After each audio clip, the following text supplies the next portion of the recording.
India star Prabhas, sensational director Sandeep Reddy Vanga combination లో తెరకెక్కుతున్న భారీ యాక్షన్ ఎంటర్టైనర్ స్పిరిట్. ఈ ప్రాజెక్టుపై అంచనాలు రోజు రోజుకు పెరుగుతున్నాయి. ప్రభాస్ పుట్టినరోజు సందర్భంగా విడుదలైన సౌండ్ గ్లిమ్స్ ఇప్పటికే రికార్డు స్థాయిలో వైరల్ అయి తెలుగుతో పాటు బాలీవుడ్ ప్రేక్షకుల్లోనూ భారీ ఆసక్తిని రేకెత్తించింది. అర్జున్ రెడ్డి, యానిమల్ వంటి సంచలన చిత్రాలతో హిస్టరీ క్రియేట్ చేసిన సందీప్ పాన్ ఇండియా స్టార్ తో కలిసి పనిచేయడంతో సినిమాపై అంచనాలు అమాంతం పెరిగాయి. ఇటీవలి ఈ సినిమాలో మెగాస్టార్ చిరంజీవి నటిస్తున్నారంటూ సోషల్ మీడియాలో వార్తలు హల్చల్ చేసిన విషయం తెలిసిందే. అయితే చిరు క్యామియో రూమర్స్ పై సందీప్ స్వయంగా క్లియర్ చేశారు. తాజాగా మరో ఆసక్తికరమైన వార్త ఇండస్ట్రీలో హాట్ టాపిక్ గా మారింది.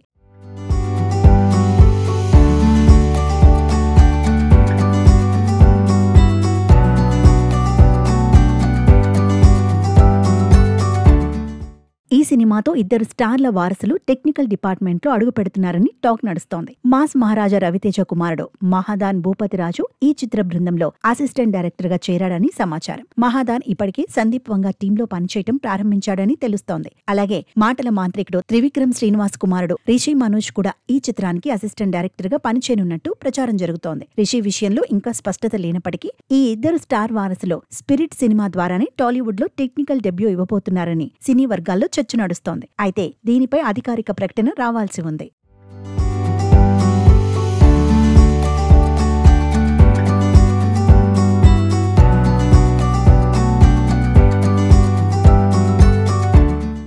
మరోవైపు స్పిరిట్ సినిమా ప్రీ ప్రొడక్షన్ పనులు వేగంగా సాగుతున్నాయట. భద్రకాళి పిక్చర్స్, టీ సిరీస్ సంయుక్తంగా నిర్మిస్తున్న ఈ చిత్రం వచ్చే ఏడాది ఫిబ్రవరిలో సెట్స్ పైకి వెళ్లనున్నట్లు తెలుస్తోంది. అలాగే ఈ చిత్రాన్ని తెలుగు, హిందీతో పాటు పలు అంతర్జాతీయ భాషల్లో విడుదల చేయాలని మేకర్స్ సన్నాహాలు చేస్తున్నారు. ప్రభాస్ తన కెరియర్ లోని మొదటిసారి పవర్ఫుల్ పోలీస్ ఆఫీసర్ గా కనిపించబోతుండడం సినిమాపై అంచనాలు మరింత పెంచింది. యానిమల్ ఫేమ్ తృప్తి దిమ్రి ఈ సినిమాలో కథానాయికగా నటిస్తుండగా హర్షవర్ధన్ రామేశ్వర్ సంగీతాన్ని అందిస్తున్నారు. మడోనా, సెబాస్టియన్, శ్రీకాంత్ తదితరులు ఈ చిత్రంలో కీలక పాత్రల్లో నటించబోతున్నారట. ఇక స్పిరిట్ ప్రభాస్ కెరియర్ లోని మరో సంచలన విజయం అందుకుంటుందని అభిమానులు భావిస్తున్నారు.